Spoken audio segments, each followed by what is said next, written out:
Welcome to Cambridge Forum, discussing Red Sky at Morning. I'm Tim Weiskell, a member of the Forum's board. For 37 years, Cambridge Forum has been bringing you live, public discussions of issues and ideas that are shaping our world. For more than 25 years, thoughtful people and intelligent leaders have talked about a global environmental crisis. High-level international negotiations and treaties have been formulated in response to these issues, ranging from population growth, economic globalization, climate change, and the destruction of natural habitat. How can we ensure a healthy environment for future generations?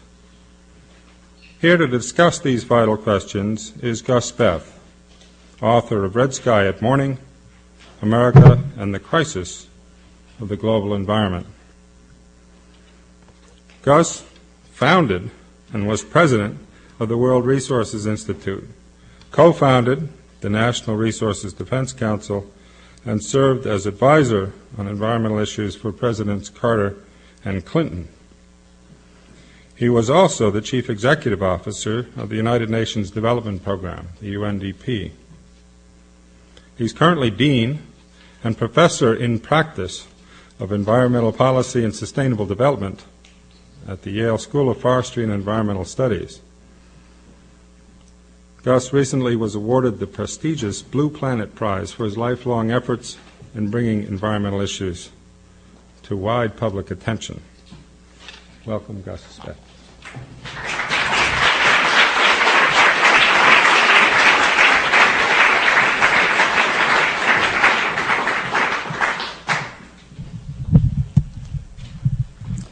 Thank you, Tim, and thank you all very much for coming out this evening. I've been instructed to keep this down to just a few minutes, so there could be plenty of time for questions. I'll try to do that. I brought my watch this evening to be sure. I forgot it one time when I was giving a talk at Yale, and I rattled on much too great a length. And finally, I said I had to apologize to the students because I'd been talking too long and taking much too much of the time. And one of them stood up and said, "It's all right, Dean Speth, there's a calendar on the wall behind you."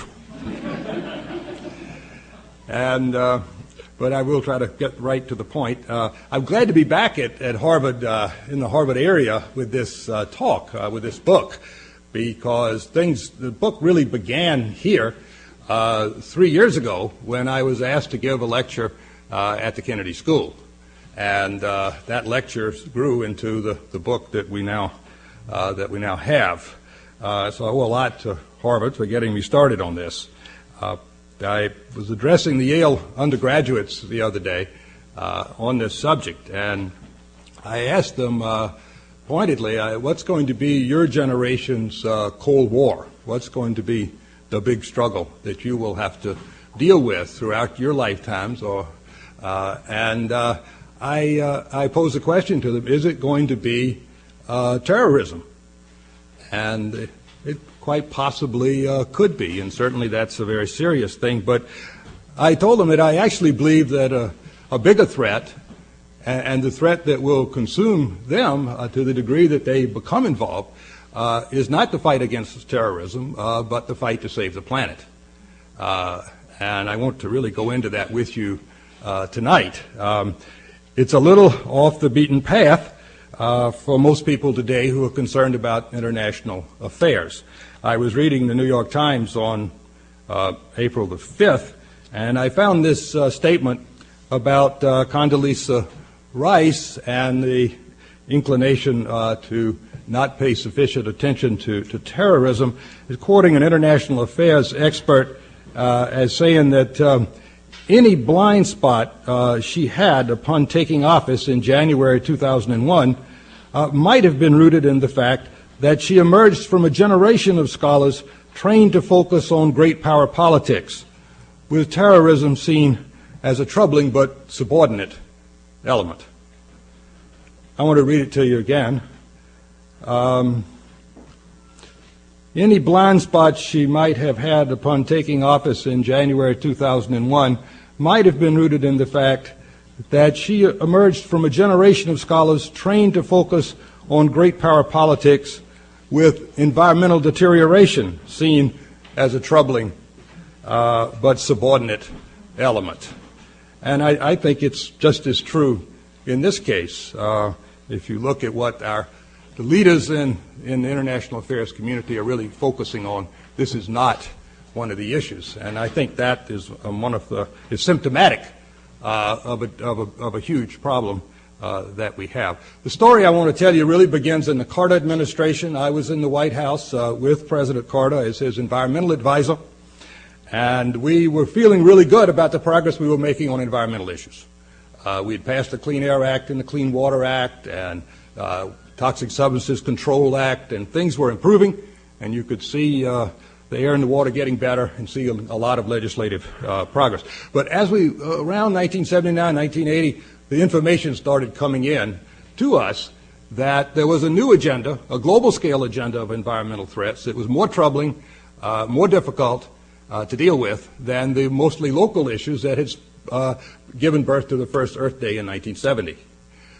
So we saw data coming in on rates of tropical deforestation, on the buildup of climate-altering gases in the atmosphere, on the spread of desert-like conditions in semi-arid and arid areas, on the decline of ocean fisheries, the loss of biodiversity, freshwater shortages, acid rain. And this global scale agenda emerged around 1980, very different from the issues that we were focusing on. And we realized at that time that we were really building a fool's paradise here in the U.S., focusing on the local issues and neglecting these global scale issues. And we and many others, the World Watch Institute, the Council of Environmental Quality, the National Academy of Sciences, began to push a global scale agenda, and governments did respond. And the last 25 years, we've seen a huge outpouring of international response focusing on this global scale agenda. And it can't be said that the issues have been neglected in that sense. They're now the subjects of a lot of academic disciplines, a lot of research institutions, a lot of activist groups. The whole world has been born to deal with this global scale agenda. So it's appropriate and you can think of this as really our first attempt at global environmental governance. The last quarter century, this is what it was. And now we look back at that time and ask ourselves, what kind of progress did we really make on the big 10 issues, and the 10 issues that I address in the book? And the sad conclusion is that if you look back at those 10 issues, what you see is on that entire list that I gave you and on other issues, the problems are deeper today. The disturbing trends have not been reversed. Things are worse today than they were 25 years ago. The only big exception to that is the effort to reverse the deterioration of the stratospheric ozone layer, where the Montreal Protocol and other efforts have, in fact, dramatically reduced the release of the ozone-depleting substances. And we can predict that if current efforts to promote the Montreal Protocol continue, predict with some confidence that around the middle of this century, the famous ozone hole over Antarctica will perhaps be largely closed, and we won't have to wear as much sunscreen and broad-brimmed hats and worry quite as much about skin cancer as we do now. But on the other issues, on 9 of the other big issues, the trends today are worse, certainly if you take a global perspective, than they were. And we could look at some of the data on these. I could go through them with you, but certainly with the buildup of greenhouse gases, the continued loss of tropical forests, which was an acre a second, we estimated in 1980, and today, best estimate is still about an acre a second of tropical forests being lost. When I went to Yale in 1960, 5% of the ocean fisheries were fished to capacity or overfished. Today, that number is 75%. And on down a long list. 90% of the large predator fish in the ocean are gone. And probably most threatening of all, of course, is the continued buildup of these climate-altering gases in the atmosphere. We are already have raised the carbon dioxide content of the atmosphere above the point at which it's been for over the last 400,000 years. And if current trends continue, the sort of base case scenario, the business as usual scenario is projected out towards the end of this century, we will very likely, in effect, double the carbon dioxide concentration in the atmosphere up to perhaps 600 parts per million, whereas the peak in this 400,000 year period has been more like 300 parts per million. Enormous human change in the planetary's climate system. So these things continue. And so basically what I tried to do in the book is, having looked back at this data, ask why? Why did this happen? How could we have miscalculated? How did this huge governmental failure, one of the largest governmental failures of all time, have occurred? What should we do about it now in the second phase of global environmental governance? And how urgent is it that we get busy with the response? Well, let's take up those three questions. Why did this happen? Basically, we severely underestimated the seriousness of the effort that was going to have to be launched to deal with these issues. And in part, that manifests itself in neglecting almost totally the underlying drivers of these problems. We went instead of, and in the book I go into a list of 10 sort of major forces driving these problems. Many people put population growth at the top of that list and assign it the great burden of responsibility, and it's certainly a factor. More commonly today among a lot of people is to put globalization on that list and to assign it a lot of the responsibility. The book actually looks at 10 different factors, but certainly one of them that I would have to put it near the top of the list is just the enormous expansion of the human enterprise, far greater than, in effect, the expansion of populations.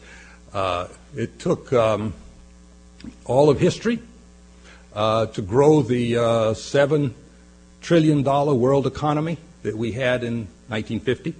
Okay, we now add another $7 trillion to the world economy every 5 to 10 years.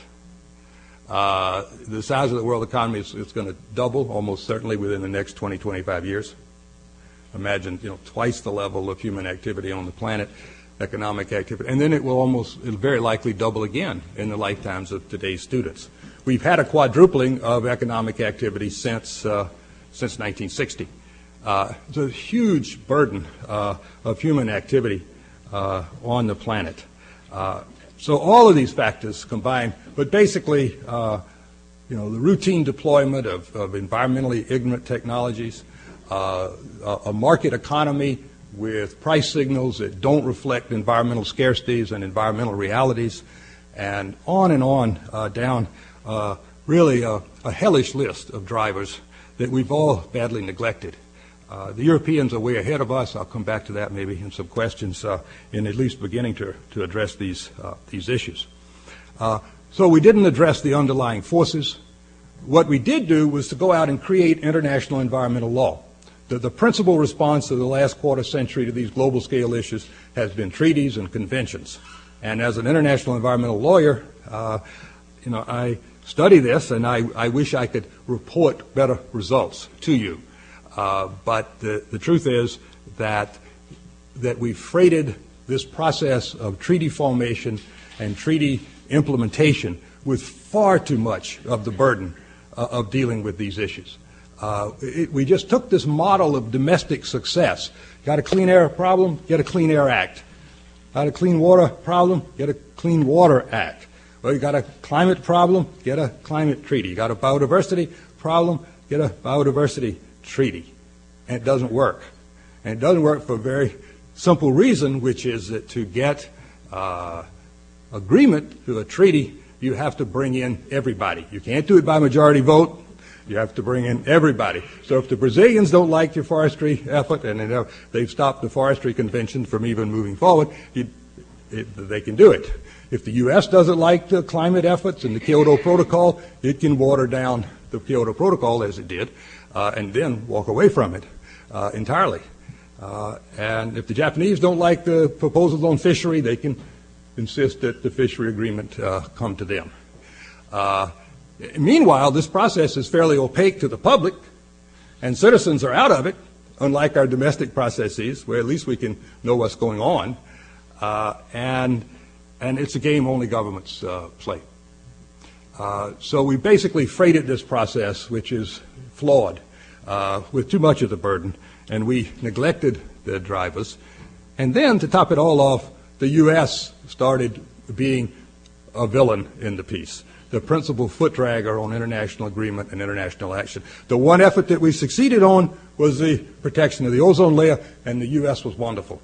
We sent people out around the globe to lobby the other governments to support the Montreal Protocol, to get on board, we led the way in the enforcement, to phasing out of chlorofluorocarbons. But on all the other issues, since then, the U.S. has been a serious foot dragger. So those factors and others that I look at in the book have combined to basically severely limit the progress on these issues. Well, what must we do now? Basically, I think three things. First, we've got to turn our attention more directly to the drivers of these problems. You can't have a market economy with environmentally dishonest prices if you expect to do something about these issues. You can't, subsidize and the sort of technologies which came into being and were developed in total ignorance of environmental needs and aspirations, and neglect the ones that are just out there ready to be utilized. If we would create a little subsidy like we have with wind now, and look at how wind has taken off. 10 large nuclear power plant sized amounts of wind energy generation in Germany. Warren Buffett investing in Iowa in the largest land-based wind farm in the world. It's really taking off.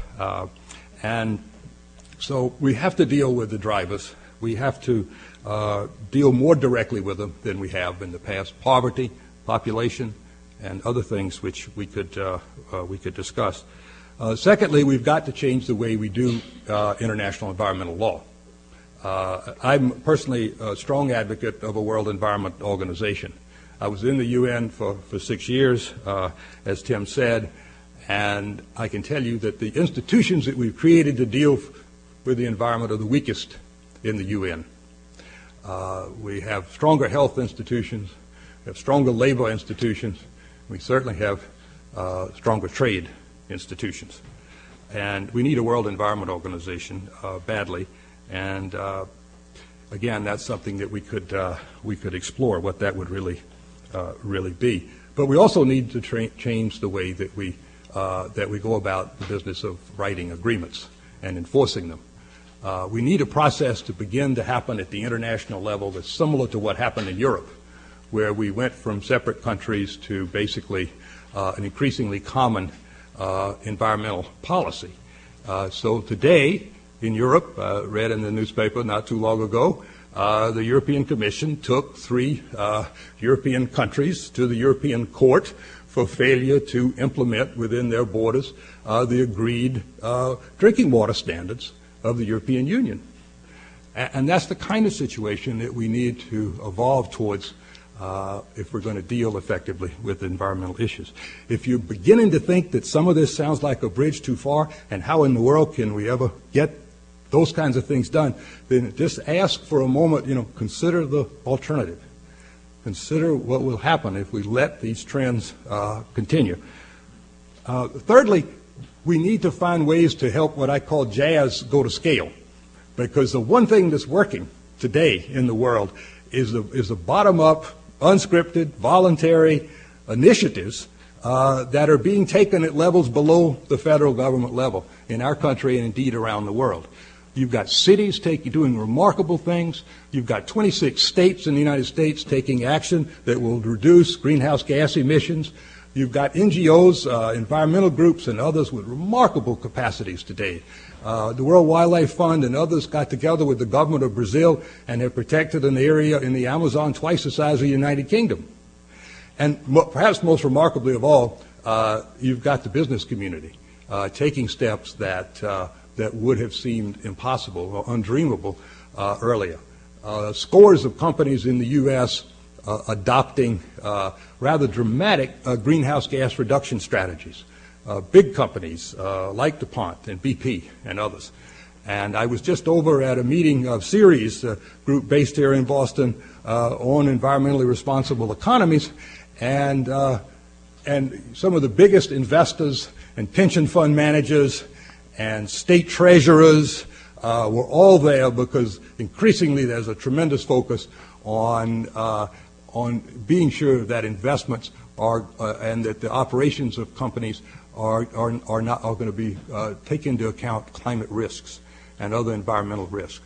So there is a huge voluntary movement of green investors in our country today, largely invisible to a lot of people. So basically, those are the three directions that I think we need to go in to look at these drivers, understand what's behind these problems, and go after them more directly, to evolve a new system of global environmental governance, and to help this this really exciting things that religious organizations and cities and states and NGOs and companies are all playing, and help that go to scale. Well, how urgent is it? I mentioned the tremendous growth rates of the world economy that we find the situation today, and but there are many other figures. Consider how much has already been lost. We've lost about a third, at least, of the world's forest, maybe half of the tropical forest. About half the mangroves are gone, half the wetlands are gone. Species are going extinct today at a rate of 100 to 1,000 times the natural rate at which we can expect species to disappear. And I mentioned the loss of the fisheries. The world fisheries are going fast. Desert-like conditions, tremendous loss of agricultural productivity is still occurring at a rate. The loss of an area about the size of the state of Maine each year. The ice is melting. The glaciers are retreating. There's enough fresh water coming into the North Atlantic that the Woods Hole Oceanographic Institution says that the largest thing that's ever been observed in the oceans since modern instrumentation has been the freshening from the melting of the ice into the North Atlantic. The corals may already be gone effectively. Just even without climate change, we've caused tremendous deterioration to the corals. But warming incidents increase the frequency of coral bleaching. If we add another degree to the temperature of the oceans, then we could well condemn what's left of the corals, or a huge portion of them, to loss. Interesting study done by professors at Princeton and at Brown asked the question, the Climate Convention says that humans should not exceed a dangerous level of anthropogenic climate change. So they said, what's dangerous? And they tried to analyze that, and a couple of other people have too. And they came back with the answer that we shouldn't let this carbon dioxide concentration of the atmosphere that I mentioned earlier exceed 450 parts per million. Because if it did, then you would run, in their judgment, an unreasonable risk of losing the Gulf Stream or having really damaging levels of sea level rise. Well, 450 parts per million, for those who, in fact, there may be some climate experts in the audience, we're going to shoot right past that under current projections around 2030. And if we really want to halt the buildup of these gases at the equivalent of about 450 parts per million, when we're already 33% above the 280, the pre-industrial level, it's going to be a huge challenge. So the bottom line on all these things is that we have absolutely no time to lose to get busy with this new agenda and this new phase of global environmental governance. The situation, in my judgment, could not be more urgent, could not be more severe. We have not reversed the trends. We have not put in place the systems that we need to reverse the trends so that we could sort of push a button now and say, okay, go to work and get this job done. We're not there yet. And we're faced with a terrible situation, particularly in our country, where we're not prepared to get prepared. And we're delaying action on this. Just a thought to conclude. Famous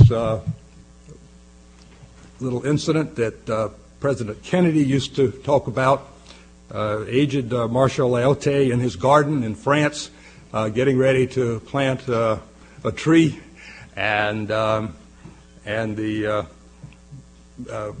gardener said, "But Marshal, the tree won't bloom for decades." And the marshal said, "Well, plant it this afternoon." And that's what we need to do with these problems. Thank you very much.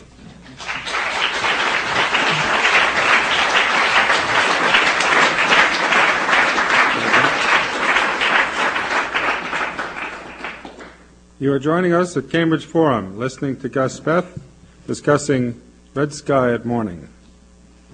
Well, you raised a number of interesting issues, and a number of us, no doubt, have a lot of questions. But one that comes to the fore, particularly given our leadership in this country, is what role do you think the market can play in any of this? There are a lot of people who are coming forward to suggest we can grow our way out of this, and that our primary obligation is to keep the economy growing. In fact, there have been various academics that have come forth, statisticians and others, who've made the logic that in public space, saying that it's rich countries that can address environmental problems, not poor countries. Therefore, what we need is more rich countries, and we've got to spend our time accelerating growth in third world countries in particular. I'm sure you're familiar with the argument because you rehearse it in your book. But in addition, on the other side of the equation, others are coming out and saying it's precisely those go-growth strategies that are leading to ruination. You need look no further than this morning's Guardian over in England, Jonathan Porritt, who is the major advisor to Tony Blair on sustainable development. He's the head of the Sustainable Development Commission over there. Basically said that the world has been set back 10 years by George Bush's New World Order strategy of go-growth neoliberalism. Now, here's a kind of stark contrast. Where do you end up on these kinds of things? Well, in the book, I discuss three scenarios that the World Business Council for Sustainable Development talks about. They're kind of impressionistic scenarios. One of them they call FROG, First Raise Our Growth. And the FROG scenario is basically what you said at the outset, Tim. And basically the idea is that, well, if we just grow enough, these problems will take care of themselves. I submit there's absolutely no evidence for that proposition. And the good news is that the World Business Council for Sustainable Development, business leaders, including some of the leading companies in the world, rejected that out of hand as a way to go. And I think you have to look at it in pieces. I mean, first, we're going to have tremendous economic growth.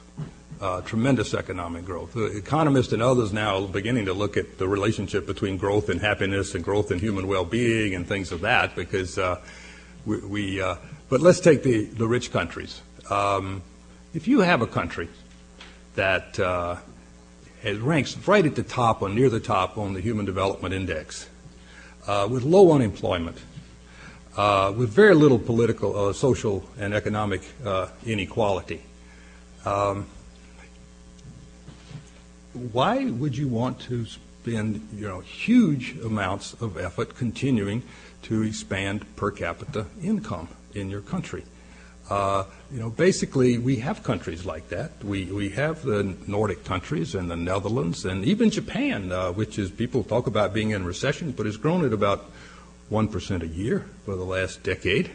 And, basically, I would say, let's take our credit for this whipping the economic issue. We won the battle over desperation and want and poverty and deprivation, and now we have the potential to have everybody reasonably well off in our societies with very little inequality if we want it, and all take advantage of the commercial things that being rich makes possible for us, and enjoy life a little more and not be so consumed with achieving 3, 4, 5% economic growth every year. And I think, frankly, you're going to see more of that in the well-to-do countries, and you see more of it in the U.S. In Europe today than you do in the U.S. The poorer countries desperately need economic growth. I mean, it is absolutely essential. We have 3 billion people, close to half the world's people, living on less than $2 a day, and meanwhile, while we are so wealthy and so well-to-do, and asking so much of the developing world, we are starving them in terms of international cooperation and real generosity and real assistance in dealing with their problems. At Rio, we formed this Agenda 21, a remarkable agenda of all the things that needed to be done to achieve sustainable development in developing countries. And we basically said at Rio that we were going to double development assistance to help achieve the goals in Agenda 21. This was in 1992. Well, we walked out of there, and over the next decade, we reduced development assistance instead of doubling it, basically breaking the contract that we made with the developing countries. And it took 9/11 to make people wake up and say, well, maybe we should be doing a little bit more about some of the desperation around the world. The U.S. is still in the basement, the so-called most generous country on earth, which I love and you love, but it is not the most generous country on earth. We are dead last in the OECD as a percentage of our GNP in terms of our development cooperation around the world. And even when you look at all the factors that we could do as societies to help developing countries, not just development assistance and the amount of financial assistance, the Carnegie Endowment for International Peace maintains a ranking of countries which looks across a whole range of things, trade policy and debt relief and all kinds of things that countries could be doing to help desperation around the world. And the U.S. is next to last, even if you look at all those factors and not just official development assistance. Japan is last. Well, in an age of post-9/11, how do you propose that the American public in particular should gain a new level of international awareness, consciousness, and responsibility that isn't filtered through a kind of hyper-nationalism that could run things in the other direction? Well, I think this is absolutely critical, because one of the things I try to say in the book is that the people have got to take the helm. We've waited long enough on the politicians. These are precisely the kinds of issues that we should be getting a lot of political leadership on, because they're difficult, they're international, they're not the in-your-face, immediate issues of the first Earth Day. These are the types of issues you really depend on political leadership for, but we're not getting it. And it's high time that we quit waiting on it and people step forward and take the initiative to get these things done. And I had a wonderful experience in writing the book, because in the last chapter, I said, well, I want to pull together the empowering resources that I can identify that will help people and organizations and church groups and all kinds of religious organizations and associations of different types and universities and households, and what are all the empowering tools that are available for people. And so I started doing this search with the help of Kelly Levin sitting over here, because what do I know about the internet? She knows, and the students know so much more than I do. And so we started giving all this material, and what you see is just unbelievable amount of activity out there. It's not just resources, it's people using these resources. The green consumer movement is beginning to take off. The green investor movement, as I mentioned, is beginning to take off. Religious organizations, universities, all kinds of, so in our roles as consumers, as investors, as households, as family members, as employees, association members, we need to take responsibility and start driving these changes. And that's what's happening, and that's what's giving rise to all the jazz that I mentioned, and it is extraordinarily hopeful. So I think right below the surface there is an emerging movement in our country, a movement that in fact we need something to sort of, some spark in a way to kind of set it off. And I think it will really take off. The students in the Northeast are organizing on climate right now, and it really is quite wonderful to see all the things that are going on in the country. That's interesting. Professor Mumma, who teaches a course on global climate change, is fond of reciting a story which he had as an experience in Moscow at the time of Glasnost, which he saw a sign in the bus which basically said in Russian, it was translated to him, "When the people lead, the leaders will follow." Right. It's kind of encapsulation of this sentiment that basically it's a percolating bottom-up sense. We can't wait for leaders. They generally get in front of the parade after the parade is moving. Well, politicians ride the waves, right? People make waves. Right. You are listening to Gus Speth discussing red sky at morning. The floor is now open for audience questions. Please line up at the microphone. I'm a chemical engineer who thinks that Germany has a better system. You just mentioned green students, green consumers, green lawyers, green, I got a whole list of them, but not green manufacturers. And this is where Germany, and we don't have any. We don't have any manufacturing.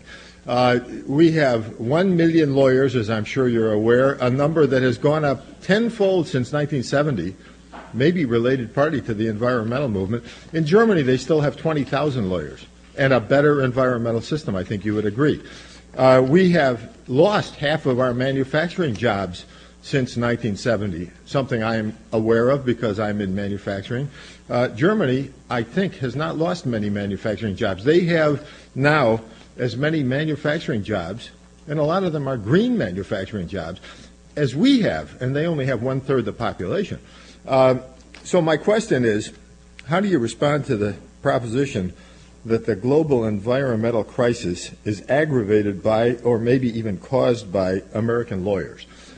Well, if you empirically, I want to hear how you respond to the fact that we have all of these lawyers who have prospered during the environmental movement at the expense of manufacturing. I'm always on the wrong end of the lawyers when it comes to environmental matters, and they don't have to deal with reality. They can make 2 and 2 look like 5 one day, and the next week they will work for, or the next year, the Attorney General will be working for some company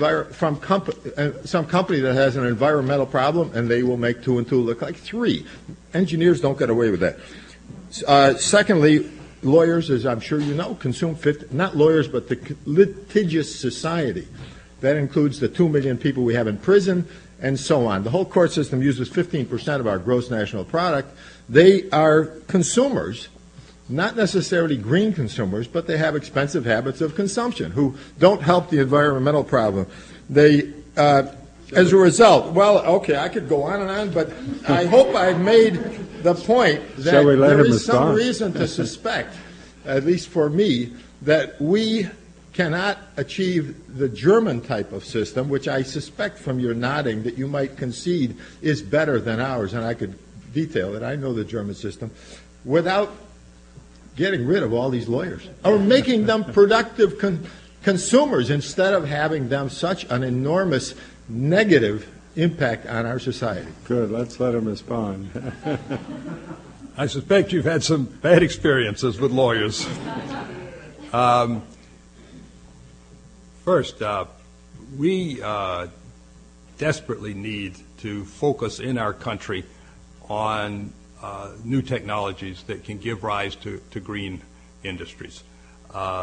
There's a thing called the Apollo Project, and there have been other efforts to bring different people together on a new national energy strategy. The Apollo Project brings labor and environment together, and there have been other initiatives to bring business and environment and labor together. And these people basically agree that there are tremendous economic opportunities in promoting a new generation of technologies. I mean, I drive a Prius, and I'm very happy with my Prius. I wish it could have been built in the United States. Well, maybe, no, it wasn't actually. But one day, we'll all be driving hybrids, I hope. But, you know, the technology is really coming out of Japan. Ford has now got this summer, we'll have the Escape SUV hybrid. By the way, it's not the technology that's coming out of Japan. I know it's coming from here. It is being produced in other countries. We are way ahead in research. Nobody has an MIT, but nobody else has. But they are able to exploit the technology in an effective way because they don't have a million lawyers to interfere. Well, what's going on here is very similar. Back when I was in college, people would say, you know, we in Britain really invent all these things, and then the Americans figure out how to make money off of them. And now, you know, we can say, well, we in America have this fantastic research establishment, this fantastic R&D establishment, but it's really Japan and Europe to some degree that are learning how to make money off of them. I don't really, you know, fault that. But let me continue with your question. So I think that, you know, tremendous opportunities here if we would stimulate the right types of investments for jobs and other things that you've mentioned.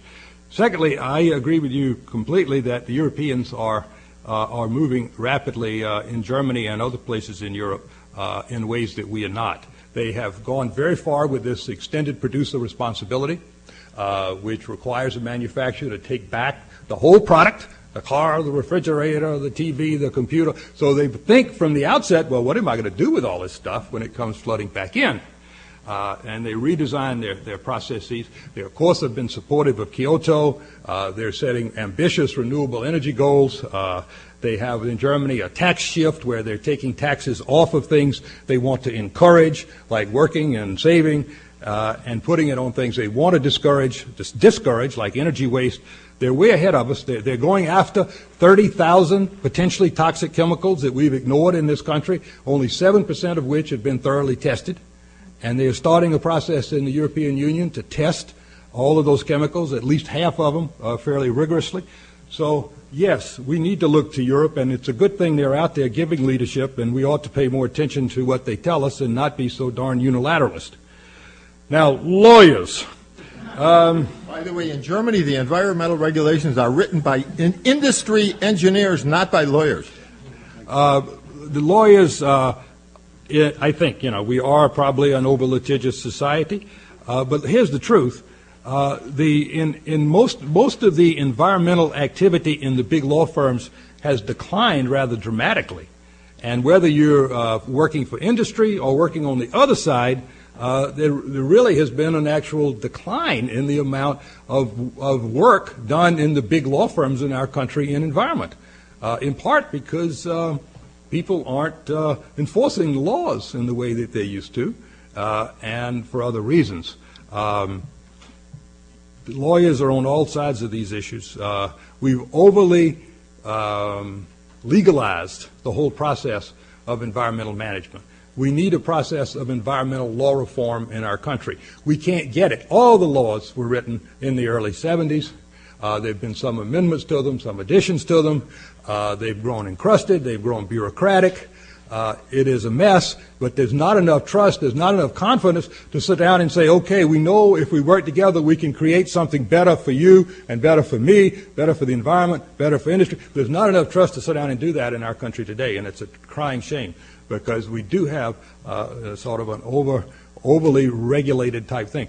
You know, we ought to have a system where any company that comes forward and says, I can do better for the environment and for myself if I can escape this system. If I can opt out of the current system, I can show you that I'll do better for the environment as well as for the company and our shareholders and our customers, we ought to let them do it. Yeah, the Union of Concerned Scientists issued a report criticizing the Bush administrations for its use of science, and a lot of it had to do with criticism of environmental policy. And then the Bush science advisor, Director Marger, responded to the report disputing the report. So just curious, which side do you find more compelling and why?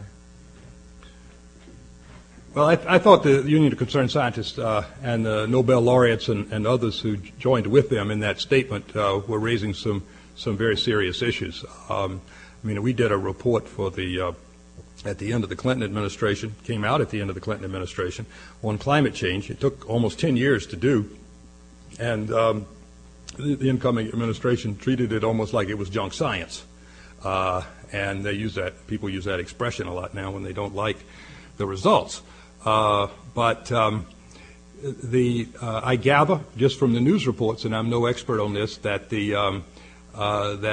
there were some useful points mentioned in the President's science advisor's rebuttal, and that the Union of Concerned Scientists and others are taking them into account and revisiting the issue. But in the end, I think there is a serious issue here. And maybe they will want to correct some of the things in that report. Maybe they won't. I think will not. We'll just have to see. But I'm concerned about it, the issue that they've raised, based in part on my own experience with this report on climate change. Hi, I wanted to thank you for your attention to what's happening on the local level. I think that that's really our biggest hope. And I just wanted to mention that the City of Cambridge does belong to Cities for Climate Protection. You probably encountered... It's International Council for Local Environmental Initiatives. Right, which was actually founded by a former Cambridge resident some years ago. And we're among 20 Massachusetts communities that belong, and there are about 600 communities worldwide. And Cambridge, this is my little ad, Cambridge does have a climate protection plan. And our goal is to reduce greenhouse gas emissions by 20% from 1990 levels by the year 2010. And that's, of course, both quite ambitious. It is. And at the same time, it's also, we realize, way too little in terms of where we really need to wind up. But I'd be delighted to talk to anybody about the climate plan and what they can do. And back here, there are some folks who are just organizing a local Cambridge group to work with the city on this. And personally, I think I just say what you talk about is so depressing unless you take action. Absolutely. And, I think all of us working together, we can do a great deal right here in Cambridge. So thank you very much. Thank you for what you're doing here. I think it's wonderful.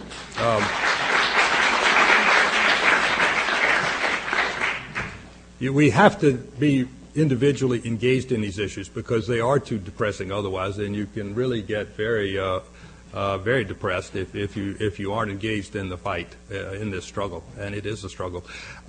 There are cities all across the U.S. that are doing wonderful things. Mayor Daley in Chicago has said that he wants Chicago to be the greenest city in the U.S., and he's backed the Chicago Climate Exchange, and they're doing remarkable things. And this time they don't mean that they're going to dye the Chicago River green. Yes. Hi. I have a question about top-down versus bottom-up solutions to big problems. It seems like environmental problems are precisely the kind of complex problems for which we need top-down solutions, because we need sort of design strategies for targeting specific problems of water and resources, population growth, climate change, et cetera. And I know, as you know, bottom-up solutions tend to be diffuse, diverse, messy, less organized, et cetera, et cetera. And doing bottom-up, look, there are various advantages to doing bottom-up science versus top-down science. But when you're talking about solutions to these problems, I'm wondering why, first of all, what are some of the reasons why you think bottom-up solutions are going to work? Is it because you despair of the top-down ones? Or do you think there's some sort of causal relation? Do you think that bottom-up action might actually lead to top-down design strategies? I think that's a wonderful question, and you put your finger on part of the answer at the very end, precisely. If we have 26 states doing things and all the cities doing things on climate and on renewable energy development, and this continues and these legislative initiatives pass, like the ones that I know we have in Connecticut, and you are regulating in Massachusetts power plant emissions of carbon, and California is regulating automobile emissions of carbon.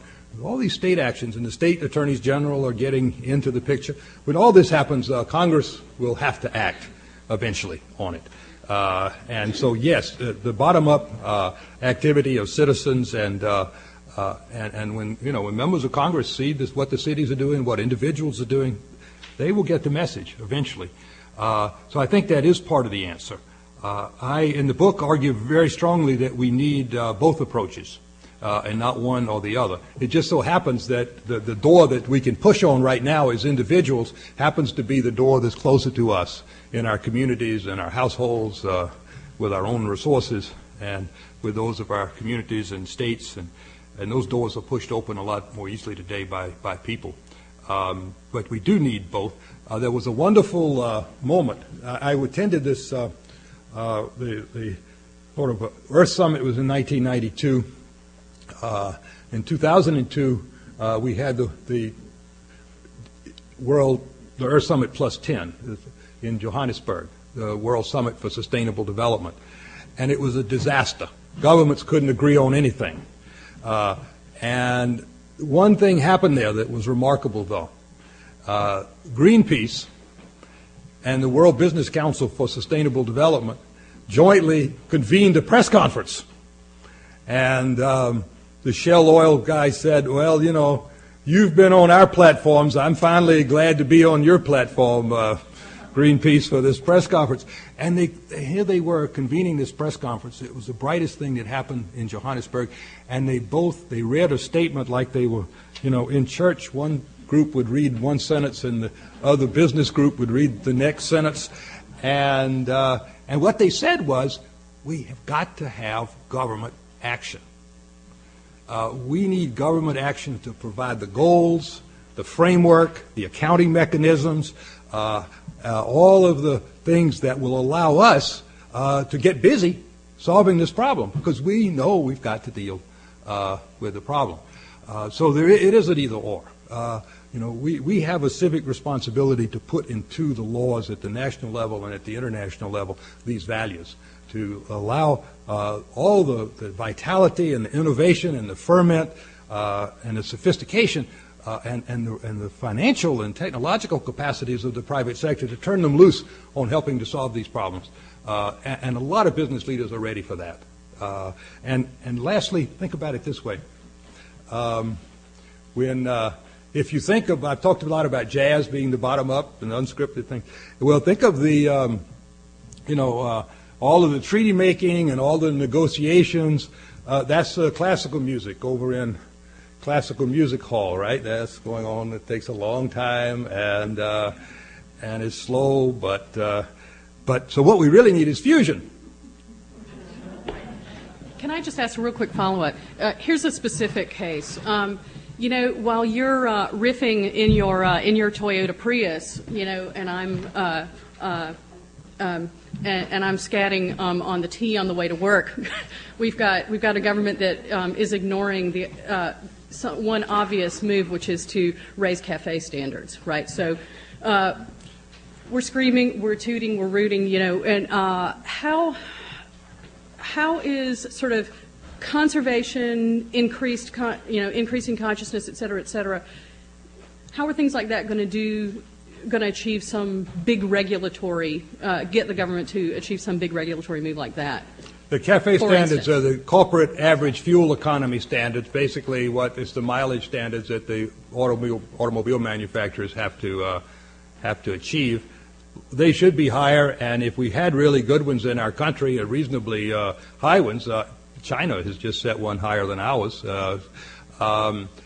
then that would drive people to hybrids very quickly, and we could see a real revolution. And one of the things that I think the Bush administration has done which is very good for the long term but exceedingly misleading for the short term, is to hold out there this idea of fuel cells and hydrogen fuel. Because I would wager anyone here that it's going to be 25 years before you and I routinely go down to the dealership and buy a fuel cell car with and run it on hydrogen fuel. And in the meanwhile, we've got a doubling of the world economy, and that doubling has got to happen with a new kind of car and not the same old car. And so I think there's a real issue there. Now, what would I do? If I had $100 million, which is what the politicians are going to spend on, these campaigns, think of what we could do with really sophisticated public service ads on television with $100 million. There's some people in this audience that are as old as I am, and you remember the Native Americans standing on the muddy bank of the polluted river, and car coming by or somebody coming by and throwing trash. Oh, remember that ad? And the tear comes out of his eye. I mean, and think of what we did with smoking. I mean, it doesn't have to be some, profound internal epiphany. Smoking was taken out of this building and every other building and out of a lot of people's lives by a campaign that we could emulate in terms of a number of these environmental objectives, I think. Thank you. Yeah. Hi. Going back to sort of the international arena, what do you think was different about the chlorofluorocarbon treaty? And, that worked, nothing else worked. Was it a simpler problem to address? Was it an earlier administration? What was different? Oh, it's such a good question. You can make a list of things that made that work and then make a list and look at that list, compare it with the climate issue, and they're all different. So it wasn't one thing, but I can tell you a whole bunch of things that made it work real quickly. One, it looked a lot more like one of our domestic issues. The scare was cancer. There was an immediate health threat to people, and people understood that and resonated with it. The U.S. was behind it. We led the way. Consumers began to take the chlorofluorocarbons out to stop buying the stuff before there was ever any regulation. It was part of a movement really to get rid of it. Very different from anything that we have today on these other issues. It was a fairly small number of companies, a fairly small number of chemicals, really a technological problem. And then to cap it all off, DuPont walks in there and says, hey, we can make substitutes. And we want to make substitutes. But do you think we're going to make substitutes unless you ban the alternatives? Because why would we make them, when everybody will keep buying the old chemicals? So basically industry threw in the towel in the end. Now, only the Bush administration is trying to undo it. Basically, I'm not saying that, sarcastically, they're trying to get an exemption for, methyl bromide. And also sort of a follow-up, what do you think we could do on the national level that would, if we had a receptive administration and a receptive Congress to work with, what could we do on the national level that would make the international level more, that would make it easier for countries to work together and get to a place where there could be more global cooperation? Well, the Senate is a graveyard of environmental treaties. I mean, we could begin by joining with the rest of the world on all these agreements. We've just, we have an agreement now on persistent organic pollutants, but the administration won't support legislation implementing it in the Congress. There's an agreement on sort of informing countries before you ship hazardous waste to allow them to accept hazardous waste. They have to have prior informed consent. We haven't joined. I think there's a long list of things of that type. I don't know if that's the kind of thing you were getting at, but the biggest thing the United States could do, as the biggest actor, as the responsibility for a third of the climate-altering gases in the atmosphere today, the biggest thing that we can do is to set a good example. If we actually were leading domestically on a lot of these issues, as we led with chlorofluorocarbons, I think that's the most important thing we could do. And of course, we could pass the McCain-Lieberman bill quickly in the Congress, which is a Kyoto Protocol type legislation dealing with a cap and trade scheme for reducing greenhouse gas emissions. Thanks. I have two questions on related to leadership. At the beginning, you said that our leaders are not focused as much on the environment right now. So I have two questions. Given my work is around leadership development. One would be if I'm talking to a Fortune 500 CEO and I want to, let's say, inspire that person to take this environmental or green manufacturing transformation, what would be a sentence, a compelling argument? So that's one advice I'm asking. And the other question, Latin countries, I do a lot of work in Latin America, they're still looking up to the U.S. They look up to the model, the prosperity and, the big car, all of that. So they are trying to imitate us. So what advice, let's say I'm talking to the Chilean president, what model? You talked about 3 scenarios. What scenario would you give them, or what country would you say that's a country that you can model yourself after?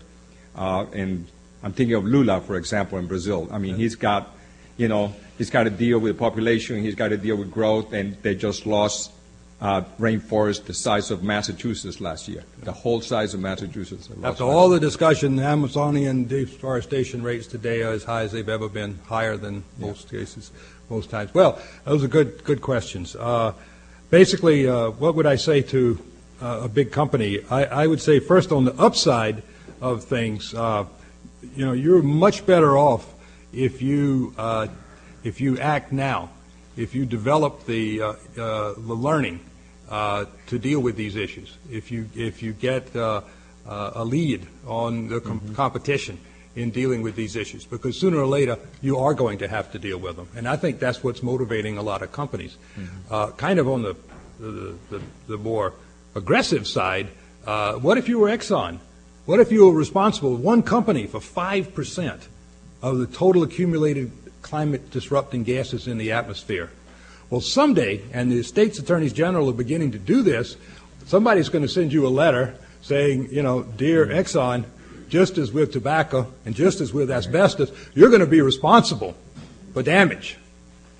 And they're getting letters now from the Carbon Disclosure Project to the Fortune 500 companies, asking them to disclose all of their emissions. So I think that, it's a Mutt and Jeff thing, a good cop, bad cop thing with the big companies. It's hard to find any country that is just a model in every way. But somewhere out there, that somebody's doing it right, I think. And we need to bring these, bring these models, these success stories forward. India, I think, has done a very interesting job. I wish I understood it better with reducing deforestation rates. They've done a really interesting job with wasteland reclamation and recharging aquifers in some of the Indian states.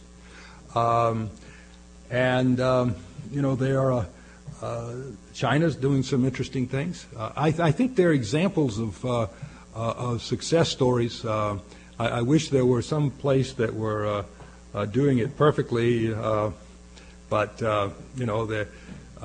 we need to develop these success stories and bring them forward better. In general, I think if I were pointing to a world region for Latin America to aspire to be like, it wouldn't be the U.S. today, maybe the U.S. tomorrow, but today it would be Europe. Okay, thank you. Hi, you've talked about Europe a lot already. One thing I haven't heard you talk about is the effect of their high gasoline prices. I'm curious what you think the effects in this country would be. Yeah, well, it's a complicated issue. How many times have you read in the papers lately that gasoline prices are at an all-time high, right? And you may feel that they're at an all-time high. But if you look at the inflation-adjusted price of gasoline, what you see is that it's about the same price as it was in the mid-1980s. I mean, 1960s. The $1.80 that we pay for a gallon of gas today is 35 cents in 1968. So basically, and there was a long period in there from 1975 to 1985, where in today's dollars, gasoline wasn't $1.80; it was $2.80. So it's nonsense to think that this is, we're suffering under some, assault of unprecedented gasoline prices. And I say that because people are using this to try to weaken environmental standards and to do other things.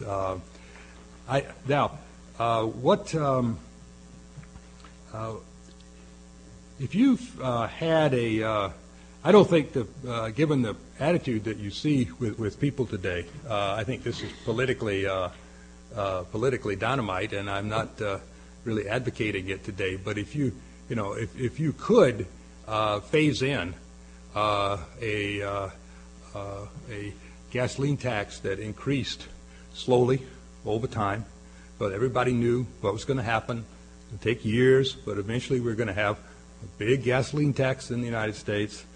So maybe most of the price of gasoline, as in Europe, will be the tax and not what it really costs to take it out of the ground and get it to you.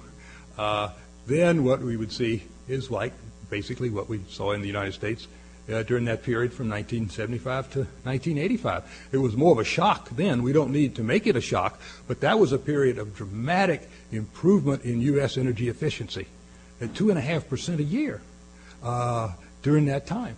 So we can do that again. We can, if we wanted to, once you decide that for any number of good reasons you want to do something about the worst energy policy and the worst energy habits in the world, and that is, those of the U.S., then you have a number of options. You can regulate things, you can use a price mechanism, the market mechanism, and we probably should do all of those things. But certainly getting energy prices right would be a big part of the answer, and it drove a lot of change between 1975 and 1985. And contrary to some myth, that was also a period where the U.S. economy grew at 3.3% a year. So it didn't knock the socks off the economy. Okay, thank you. Hi. I'm part of the local Cambridge Jazz and working on climate protection issues on the local level. And there's an awful lot we can do. I want to remind people to sign up or see Rosalie or Michelle in the back at the end. But there's some things that we can't touch. And one you've talked about, which is the CAFE standards in the automobiles. And right. And I drive a Civic hybrid, and my driving that car doesn't change a whole number of things except my own attitude. But what about renewable energy sources? That's another thing that we're very frustrated about, that we can't sign up for our citizens or ourselves for green energy, for green power. What do you see as the pathway to more renewable energy sources for us? Well, I don't know exactly what the status of the law and the goal is in Massachusetts, much less in Cambridge and in Boston, but in New Haven, we have a goal of 10% renewable energy, 20% renewable energy by 2010. The state has a goal of 10% renewable energy in the state as a whole. In my school, we purchased green energy certificates, equivalent to 20% of our energy use at the Yale School of Forestry and Environmental Studies. And so now we can claim with a straight face that our energy, the electricity, is 20% renewable. And what happens to that money is that it goes to subsidize the intrusion of wind power onto our grid, displacing the fossil technology, the fossil energy that was there before. So basically, these, the most straightforward thing to do is these sort of green certificates that one can purchase now, which basically, basically it's another way of subsidizing, particularly the use of wind power or renewable energy. You may have in Massachusetts, I hope you do, some green power alternatives on your that you can opt for. We had them in Connecticut, and then for some reason they disappeared. But Green Mountain Energy and things of that type are providing renewable energy to individual consumers. So I think get a law passed here in Massachusetts if you don't have it.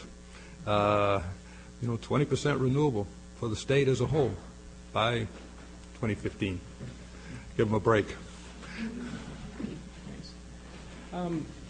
About 10 years ago, David Orr wrote a book. He's the Director of Environmental Studies program at Oberlin, right, entitled Earth and Mind, in which he asserts that a lot of the problems that are facing us globally in the environment have to do with our failure in education, primarily, that a lot of these crises are educational crises. And he cites, for example, the fact that many of the business schools, Wharton and Sloan and Harvard Business School, some of the top business schools in the West and the States, don't require courses in ecology. And yet these schools are going to churn out CEOs of Exxon and corporations that are going to have massive impacts on the environment with their business enterprises. And I'd like you to comment, if you would. I haven't heard anything about the importance and role of education, not just at the graduate level, but really elementary and secondary right on up. And if this really is going to be a people's movement and we have to educate, raise our consciousness of the problems and awareness, doesn't education play a critical role in that? In the book, I look at the 8 areas where I think we have to have a transition or transformation. And one of those is in sort of knowledge and capacity and education. And it is one of the 8 areas in the book. I couldn't agree more with you. We're paying the price today for having neglected particularly primary and secondary environmental education in our country for so long. And, when you realize that we still, the average person really doesn't understand the economic and non-economic services provided by ecosystems. It has no idea of what's being, where that everything is coming from. We really have failed. And we've thought too much that, the problem was so urgent that we didn't have time to really go back and focus on primary and secondary education. We had to focus on the particular people who could get the job done. And that's been the mindset in the environmental community. And we're paying the price for that today. I couldn't agree more. It's a serious issue, and we need to do a lot better job at all levels. And of course, that's really why I went back to Yale, was to work in that field. And our students are amazing, just wonderful, I must say. We have 300 students at the school at any one time, 100 of them in the doctoral program, and 200 master's students. And people like that, and in other places, and I'm sure here at Harvard, are really the hope of the world. Final question?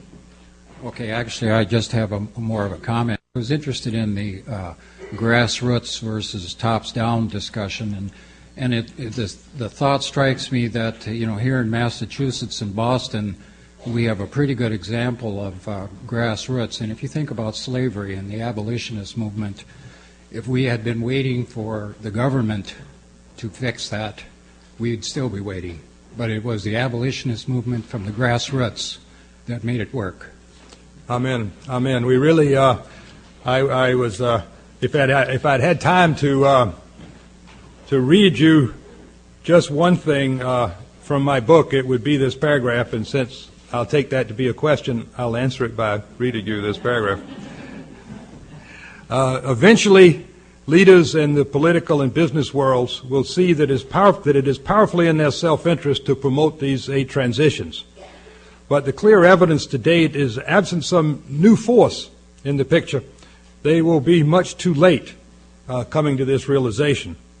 The best hope we have for such a new force is a coalescing of a wide array of civic, scientific, environmental, religious, student, and other organizations with enlightened business leaders and concerned families and engaged communities networked together, protesting, demanding action and accountability from governments and corporations, and taking steps as consumers and communities and as voters to realize sustainability in everyday life. We need a movement. We've talked about having an environmental movement or having an environmental movement. Well, this time we need a real one. Thank you very much, Gustave Speth.